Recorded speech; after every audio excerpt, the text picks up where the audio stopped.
오늘 우리에게 주시는 하나님의 말씀은 창세기 28장 10절에서 15절까지의 말씀입니다. 야곱이 브엘세바에서 떠나 하란으로 향하여 가다니 한 곳에 이르러는 해가 진지라. 거기서 유숙하려고 그곳에 한 돌을 가져다가 베개로 삼고 거기 누워 자더니 꿈에 본즉 사닥다리가 땅 위에 서 있는데 그 꼭대기가 하늘에 닿았고 또 본즉 하나님의 사자들이 그 위에서 오르락내리락 하고 또 본즉 여호와께서 그 위에 서서 이르시되 나는 여호와니 너의 조부 아브라함의 하나님이요 이삭의 하나님이라. 내가 누워있는 땅을 내가 너와 내 자손에게 주리니 내 자손이 땅의 티끌같이 되어 내가 서쪽과 동쪽과 북쪽과 남쪽으로 퍼져갈지며 땅의 모든 족속이 너와 내 자손으로 말미암아 복을 받으리라. 내가 너와 함께 있어 내가 어디로 가든지 너를 지키며 너를 이끌어 이 땅으로 돌아오게 할지라. 내가 내게 허락한 것을 다 이루기까지 너를 떠나지 아니하리라 하신지라. 아멘. 한국의 화장품을 좋아하시는 분들은 참존 화장품이라는 브랜드를 아실 겁니다. 이름 그대로 참 좋은 화장품이다 해서 브랜드 이름이 참존 화장품입니다. 참존 화장품의 회장이신 김광석 장로님에 대해서 예전에 제가 한번 그분의 새벽기도 생활에 대해 말씀드린 적이 있는데요. 오늘은 이분이 기독교인이 된 사연을 좀 소개드리고자 합니다. 1970년대에 한국에 스카라 극장이라고 있었는데 혹시 기억하시는 분 계시는지요? 그 극장 앞에서 이분이 피보 약국을 개업해서 크게 성공을 거두셨습니다. 약국에서 직접 제조한 피부 연고를 팔았는데 얼마나 그 연고가 효과가 좋고 인기가 있었던지 전국에서 환자들이 그 연고를 사러 몰려온 것이죠.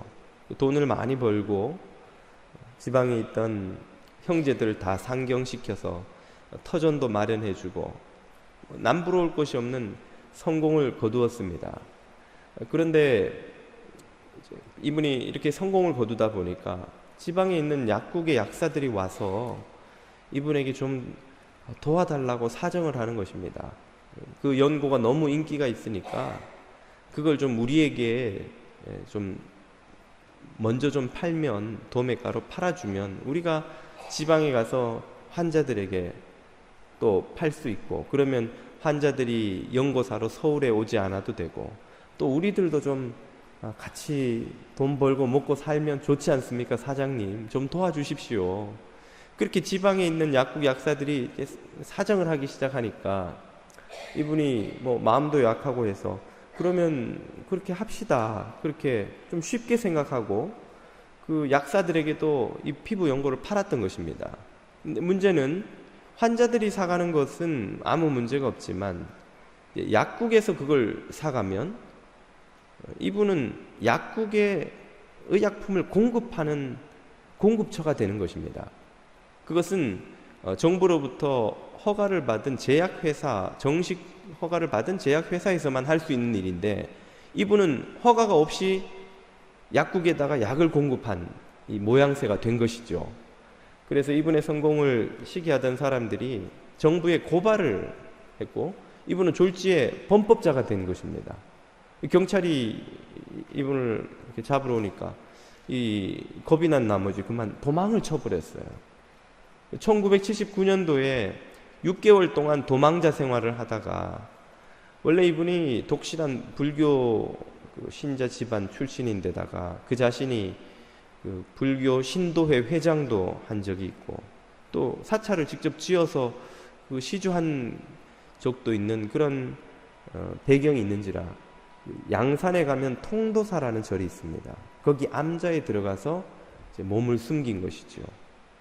암자에 숨어서 할 일도 없고 하니까 거기 뒹구는 신문을 주워다가 이렇게 읽다가 보니까 거기 사회면에 그 수배자 명단이 쭉 나오는데 거기 자기 이름이 있는 거예요. 그 이름을 보니까 기가 막히더랍니다. 내가 그래도 성공한 약사로, 지역 유지로 사람들로부터 존경받으면서 남부러울 것이 없이 살았는데 한순간에 범법자가 되어서 수배자 명단에, 신문의 수배자 명단에 자기 이름이 있는 걸 보니까 야, 이 인생 몰락하는 거 한순간이구나. 기가 막히고 답답하더라는 것이죠.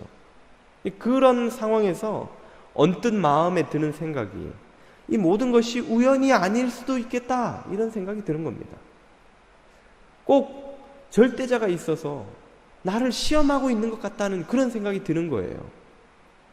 그래서 독실한 불교 신자였던 그가 그것도 사찰 암자에서 무릎을 꿇고 엎드려서 하나님께 기도를 드렸다는 것입니다. 하나님, 지금 저를 시험하시는 겁니까? 그렇다면 제가 이 시험에 꼭 합격하겠습니다. 그리고 꼭 합격해서 내가 하나님을 믿겠습니다. 그렇게 기도하면서 막 울부짖었다는 거예요. 펑펑 눈물을 쏟으며 울었습니다. 그렇게 기도하고 나니까 마음 한 구석이 뻥 뚫리는 것처럼 시원해지더니 평안이 오더라는 거예요. 그래, 내가 예수를 믿기 위해서라도 자수해야 되겠구나. 그 길로 산을 내려와서 경찰서로 갔습니다. 갔더니 바로 체포가 되었죠. 56일 동안 구류를 살고 3년 반 징역형을 받고는 집행유예를 받았습니다. 그리고 8억 3천만 원의 벌금형을 받고 풀려났다고 합니다. 당시 79년도에 8억 3천만 원이면 요즘 물가로는 거의 10배가 넘는, 100억이 넘는 돈이라고 합니다. 100억이면 여러분 미국에선 1,000만 불 아닙니까? 1,000만 불 기가 막힌 돈이죠. 어떻게 1,000만 불, 100억을 낼 벌금이 어디 있는가? 후에 이분이 참존 화장품을 창업해서 재기한 후에 돈을 모아서 제일 먼저 이 벌금을 갚았다고 합니다. 이 돈을 모아가지고 정부에 찾아가니까 그 관리가 그러더래요. 당신 바보 아니냐고. 그런 돈은 안 갚아도 된다고. 이분이 나는 기독교인이 됐기 때문에 이 돈 안 갚고 내 돈 벌고 살 수 없습니다. 그리고 그 돈 다 갚았다는 거예요. 1984년도에 참존 화장품을 창업했는데 그 3개월 전에 하루는 밤에 잠을 자는데 꿈을 꿨답니다. 꿈에 어느 마당에 사람들이 잔뜩 모여서 하늘을 쳐다보고 있더래요. 당신들 지금 뭐 하십니까? 물어보니까 지금 하나님이 내려오신다고 다들 기다린다는 거예요. 응? 하나님이 어떻게 이런 마당에 오시냐고 그러고 있으니까 진짜 하나님이 내려오시더래요. 그리고 그 하나님이 사람들을 보면서 여기 김광석이 어디 있느냐 하고 묻더라는 겁니다.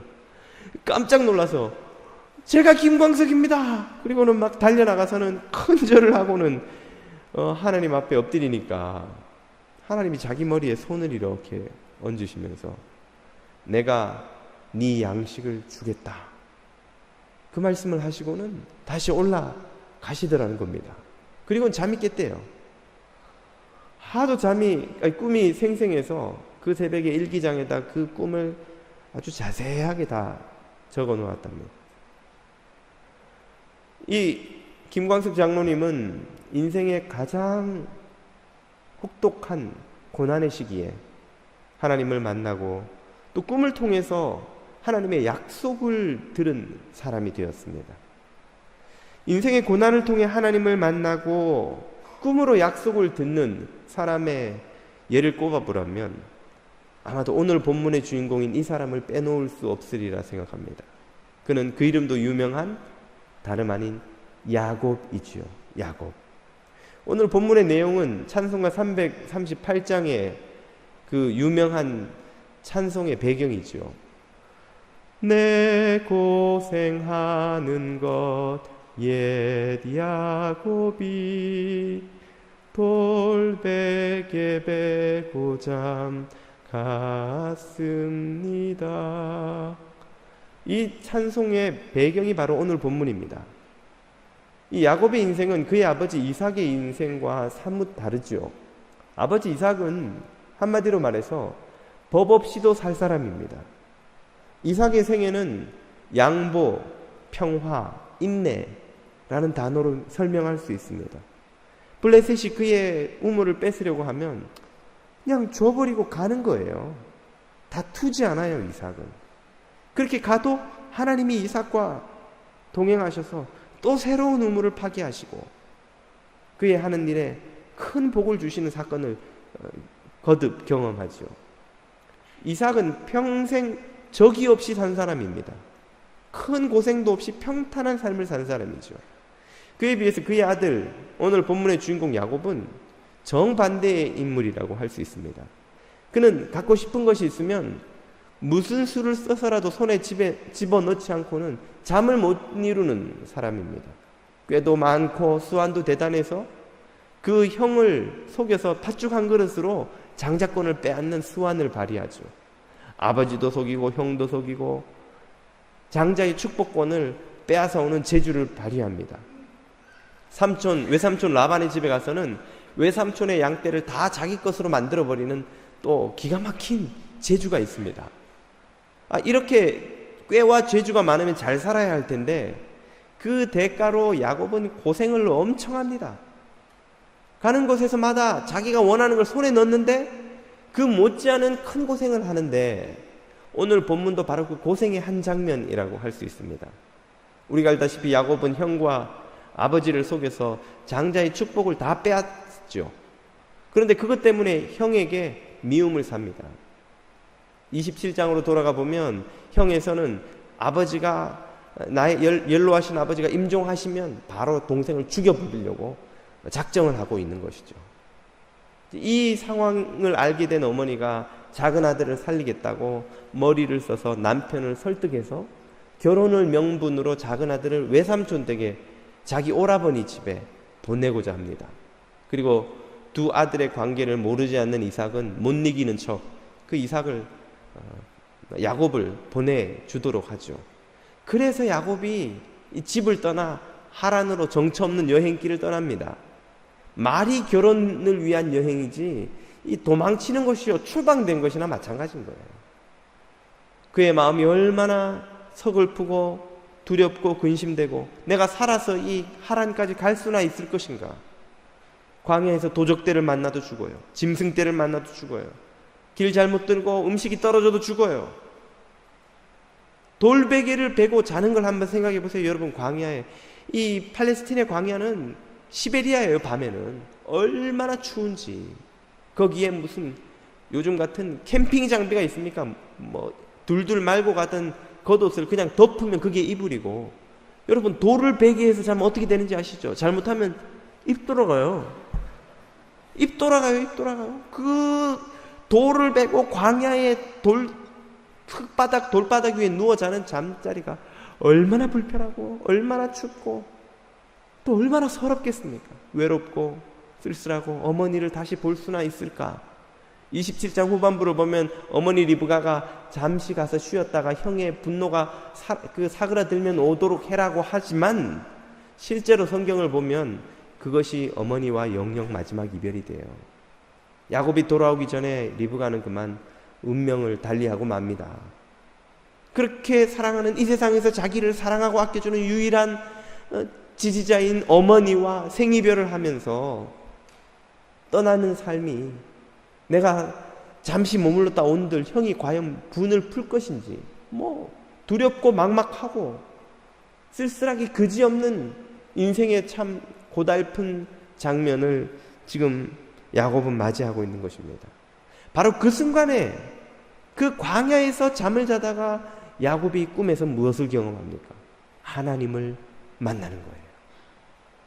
야곱은 하나님에 대해서 할아버지 아브라함, 아버지 이삭으로부터 많이 듣고 배웠지만 그리고 그 하나님의 축복이 탐이 나서 형도 속이고 아버지도 속이고 그걸 손에 거머쥐긴 했지만 그 하나님이 누군지 모르는 사람이에요.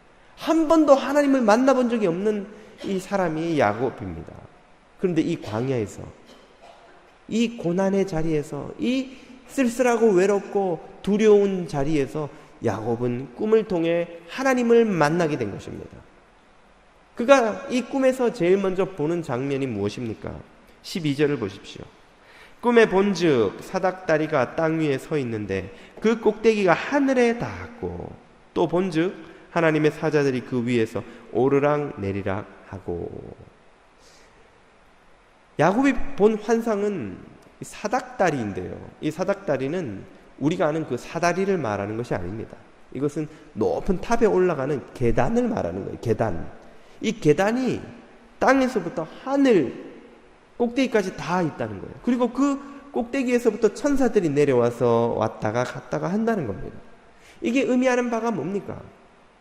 이것은 지금 야곱이 누워있는 이 땅, 이 삶의 자리가 하늘과 연결이 되어 있다는 거예요. 야곱은 지금 세상으로부터 완전히 고립되고 외면당하고 추방당한 삶의 자리에 있습니다. 누구도 그의 곁에 없고 누구도 그를 지켜줄 수 없고 그 누구도 의지해서 살아갈 리가 없는 외롭고 쓸쓸한 인생이 되었습니다.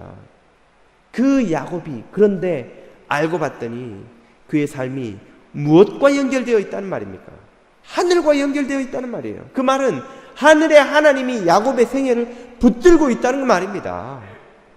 야곱의 인생이 하나님과 연결되어 있다는 거예요. 세상이 다 막혀 있는데, 세상으로부터 다 외면당하고 있는데 하나님은 나를 붙들고 계시고 하나님과 나는 연결되어 있다 하는 바로 그 말, 그 의미인 것입니다. 이것이 야곱에게 얼마나 큰 은혜인지요.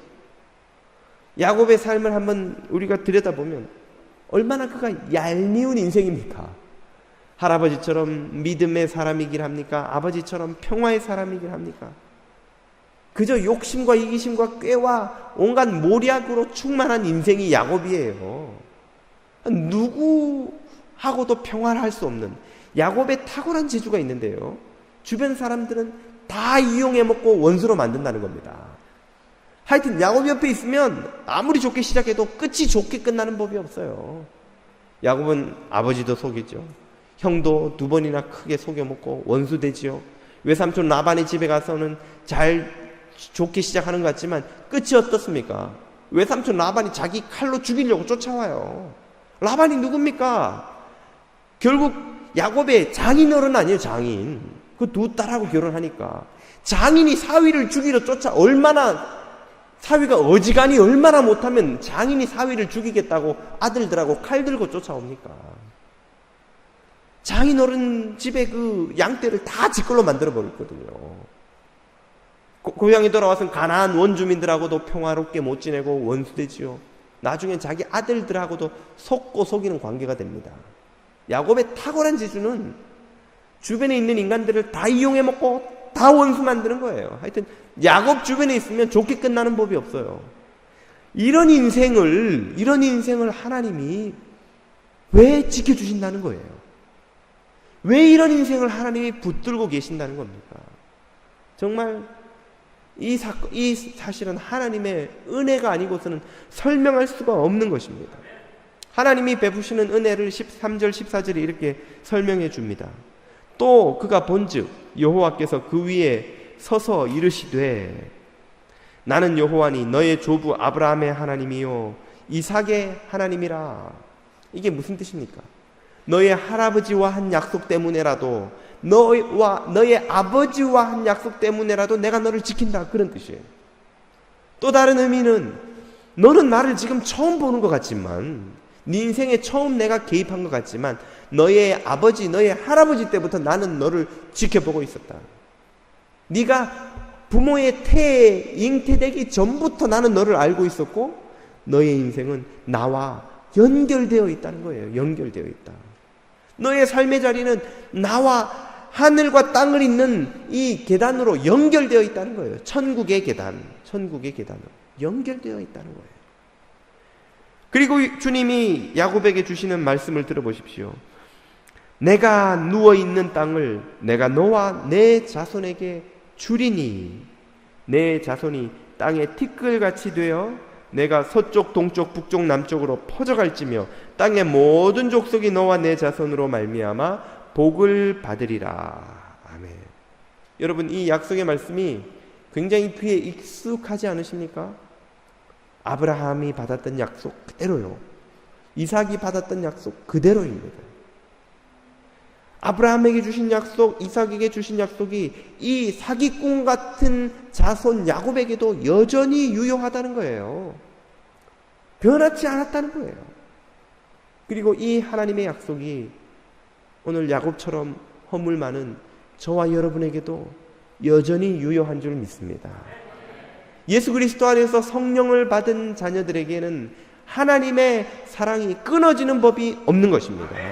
하나님과 우리 사이의 연결이, 천국의 계단이 끊어지는 법이 없는 것입니다. 우리는 고립되었다고, 나는 실패했다고, 아무도 이제는 내 편이 없고 아무도 나를 지지하고 도와주는 이가 없다고 생각하는 바로 그때에 하나님은 우리를 붙들고 계시고 하나님과의 연결은 여전히 끊어지지 않았다는 것입니다. 흔히 하는 말로 세상의 모든 사방팔방에 다 길이 막혀도 하늘의 길은 열려 있다는 것처럼 세상의 모든 인연이 끊어지고 지지가 끊어지고 친구가 나를 떠나도 가족마저 나를 버려도 하나님은 나를 버리지 않으시고 붙들고 계시는 줄 믿습니다. 우리의 삶이 하늘과 이렇게 연결되어 있다는 것을 깨닫고 경험하시기를 축복드립니다. 하나님께서 이 야곱에게 주신 은혜는 조상들 때문만은 아니라는 것을 우리는 바로 그 다음 구절에서 알 수 있습니다. 13절 14절은 아브라함과 이삭이 받았던 약속 그대로인데요, 15절에는 앞에서 잘 못 보던 표현이, 약속이 등장합니다. 15절을 보십시오. 내가 너와 함께 있어 내가 어디로 가든지 너를 지키며 너를 이끌어 이 땅으로 돌아오게 할지라. 내가 내게 허락한 것을 다 이루기까지 너를 떠나지 아니하리라 하신지라. 아멘. 지금 야곱의 처한 상황이 어떠합니까? 야곱은 지금 살아서 돌아올 수 있을지, 과연 내가 고향 땅에 무사히 돌아와 저 형의 칼날을 서슬퍼런 칼날 아래 또 돌아올 수나 있을지 두려운 거예요. 야곱은 형 에서처럼 광야의 사람이 아닙니다. 며칠씩 밖에 나가 사냥하고 광야에서 텐트 치고 잠자는 게 익숙한 에서가 아닌 거예요. 그는 평생 엄마 옆에서 팥죽이나 쓰고 요리나 배우고 주방 도마나 두드리던 마마보이입니다. 그런 야곱이 이 험한 광야의 삶을 시작해서 이 삶을 어떻게 견뎌내고 과연 고향으로 돌아올 수 있을지 막막한 거예요. 여러분, 젊은이들이 학교를 졸업하고 직장에 취업을 해야 되겠다 생각을 해도 경기가 너무 안 좋아 몇 달이고 취업이 안 되면 마음이 얼마나 답답합니까? 옆에서는 쉽게 말해요. 아유, 조금만 견뎌. 다 그렇게 하는 거예요. 처음부터 다 취업되나? 조금만 버텨봐 라고 쉽게 옆에서는 말하지만 그 당사자들의 그 막막하고 답답한 심정은 모르는 거예요. 이 몇 달이 몇 년이 되진 않을까? 몇 년이 10몇 년이 되진 않을까? 과연 내가 원하는 직업을 가지고 내가 원하는 데서 일하고 내가 성공적으로 이 사업을, 일을 감당해 나갈 수 있을까? 그걸 기다리는 젊은이들은 막막하기 그지없는 것입니다. 야곱의 심정이 이와 같은 거예요. 답답하고 두렵고 막막하고 길이 보이지 않는 거예요. 바로 그때 하나님이 주신 약속이 뭡니까? 네가 가는 이 길에 내가 너와 함께 간다는 거예요. 너를 지키고 너를 먹이고 너를 보호하고 네가 무사히 성공적으로 이 고향 땅에 돌아올 때까지 그 약속을 다 이루기까지 내가 너를 결단코 떠나지 아니하리라. 이 약속만큼 야곱에게 위로와 소망과 힘이 되는 약속이 어디 있습니까? 그런데 하나님이 아브라함과 이삭에게도 말해주지 않았던 이런 놀라운 약속을 야곱에게 해주시는 거예요. 왜 그렇게 하십니까? 답은 하나밖에 없어요. 하나님이 야곱을 사랑하시는 겁니다. 하나님이 야곱을 좋아하시는 거예요. 믿음의 사람도 평화의 사람도 아닌 이 사기꾼 같은 야곱을 하나님이 이해할 수 없는 이유도 없이 사랑하시는 거예요. 도대체 왜? 설명이 안 되기 때문에 후에 사도 요한은 선언하기를 하나님은 사랑이시라. 하나님이 왜 사랑하는지를 설명할 수 없는 거예요. 하나님 자체가 사랑이라는 것밖에 답이 없는 거예요. 하나님이 사랑이시니까 이 사기꾼 같은 야곱도 사랑하고 나 같은 죄인, 나같이 허물 많은 벌레만도 못한 나를 하나님이 왜 사랑하시는지 모르기 때문에 답은 하나밖에 없는 거예요. 하나님은 사랑이시라. 그분이 사랑이시니까 나를 사랑하지, 그렇지 않으면 어떻게 나를 사랑하실 수가 있단 말인가.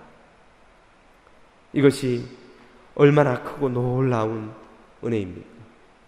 하나님에게 있어서 이 야곱의 이름은 특별한 이름입니다. 하나님이 야곱에게 이스라엘이라는 별명을 또 붙여주셔요. 그리고 그 야곱과 이스라엘이라는 이름은 하나님에게 너무나 소중한 이름이 됩니다. 그들의 후손들을, 아브라함과 이삭과 야곱의 후손들을 아브라함이나 이삭의 별명으로 부르지 않으시고 바로 이 야곱의 별명 이스라엘로 부르시죠.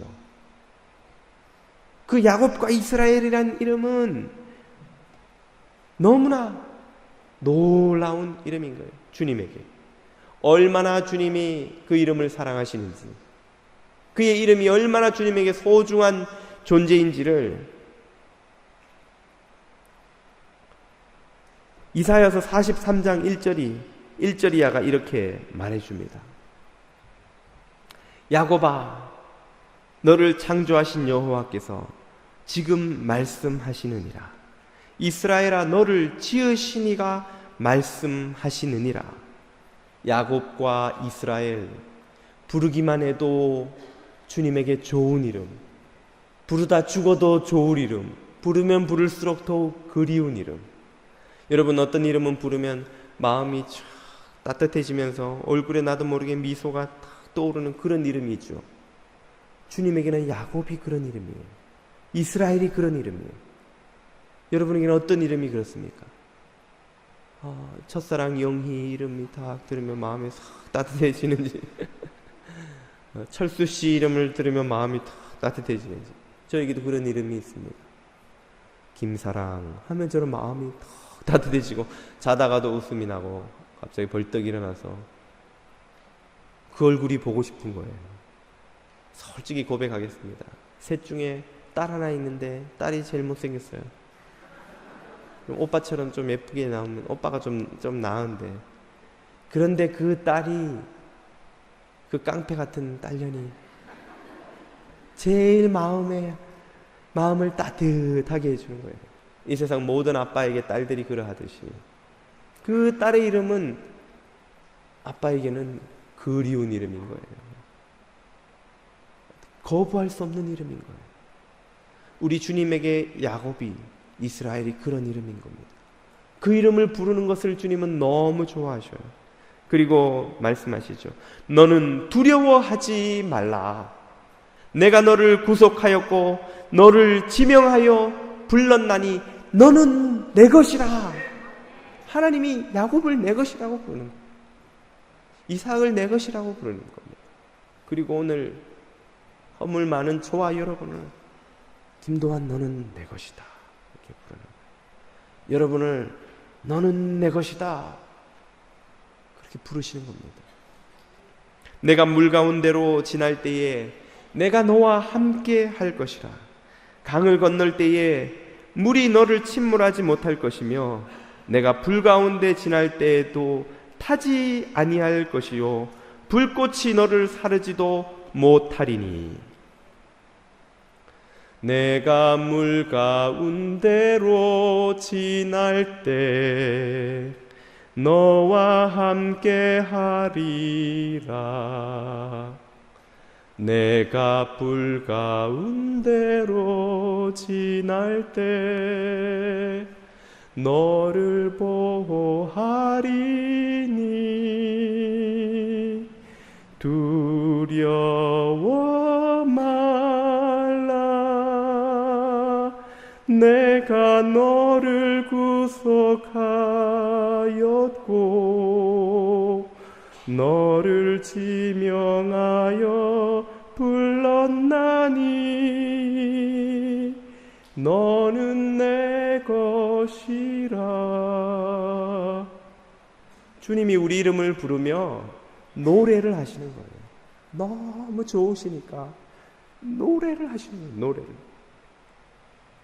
야곱이라는 이름을 부르면서 노래를 하시고 이스라엘이라는 이름을 부르면서 그리워하시고, 오늘 저와 여러분의 이름을 부르면서 주님이 좋아서 어쩔 줄을 모르시는 거예요.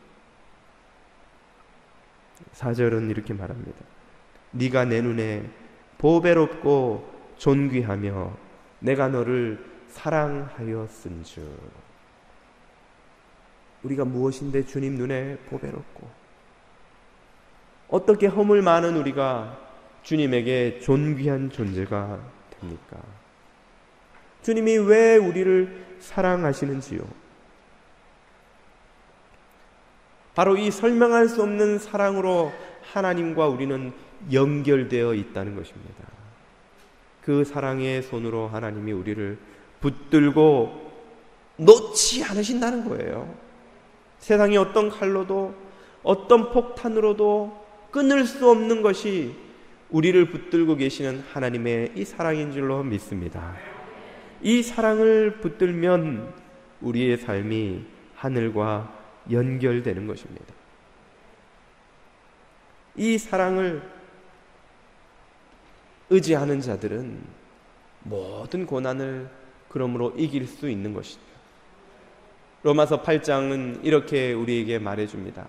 그러나 이 모든 일에 우리를 사랑하시는 이로 말미암아 우리가 넉넉히, 하나님의 이 사랑 때문에 우리 삶에 어떤 고난이 찾아와도 넉넉히 이기느니라. 바로 다음 구절은 선언합니다. 내가 확신하노니 사망이나 생명이나 천사들이나 권세자들이나 현재일이나 장래일이나 능력이나 또 높음이나 깊음이나 다른 어떤 피조물이라도 우리를 우리 주 그리스도 예수 안에 있는 하나님의 사랑에서 끊을 수 없느니라. 아멘. 하늘에서 내려와 우리의 삶에 닿은 이 천국의 계단을 끊을 수 없는 거예요. 우리의 삶을 붙드시는 하나님의 그 강한 손을 끊을 수 없는 것입니다. 결단코 놓지 않는, 우리는 믿음이 약하여, 우리는 힘이 부족하여, 우리는 인내가 약하여 그 손을 놓는 한이 있어도 주님은 우리의 그 손을 결단코 놓지 않으심으로 우리를 지켜주신다는 거예요. 내가 너를 사랑하였은즉, 내가 너의 이름을 내 손에 새겼은즉, 네가 나에게 보배롭고 존귀한즉 나는 너를 결단코 놓지 않으리라. 바로 이것이 하나님이 야곱에게 보여주신 환상이요, 야곱에게 주신 약속의 의미인 것입니다. 그리고 오늘 저와 여러분이 보고 듣는 하나님의 약속의 말씀인 것이죠. 어떻게 우리의 삶이 그렇게 하늘과 연결됩니까? 요한복음 1장 50절 이하는 이렇게 말해줍니다. 예수께서 나다나엘에게 대답하여 이르시되 내가 너를 무화과 나무 아래서 보았다 함으로 믿느냐? 이보다 더 큰 일을 보리라. 그 큰 일이 무엇입니까? 또 이르시되 진실로 진실로 너희에게 이르노니 하늘이 열리고 하나님의 사자들이 인자 위에 오르락내리락 하는 것을 보리라 하시니라. 아멘. 예수님이 말씀하신 이 구절의 의미가 무엇입니까? 인자 위에 하나님의 사자들이 오르락내리락 하는 것이야말로 정확히 야곱이 본 것입니다. 그런데 야곱이 본 환상에서는 그 하나님의 사자들이 오르락내리락 하는 곳이 어디였습니까? 천국의 계단이었죠. 이 말은 바로 예수께서 하늘과 우리 삶을 연결하는 천국의 계단이라는 말입니다. 예수 그리스도를 통해 하늘문이 열리고 이 땅에 성육신하신 예수 그리스도를 통해서 하나님 나라가 오늘 우리 삶과 연결되는 것입니다. 그러므로 예수 그리스도를 붙드는 자들은 하나님의 그 사랑에 연결되고 하늘과 연결된 복된 인생을 살게 될 줄 믿습니다. 사랑하는 교우 여러분, 어떤 인생의 고난 가운데서, 어떤 삶의 위기 가운데서 신음하고 계시든지요, 우리 주 예수 그리스도를 붙드심으로 여러분의 삶이 하늘과 연결되는 은혜를 경험하시기를 축복드립니다.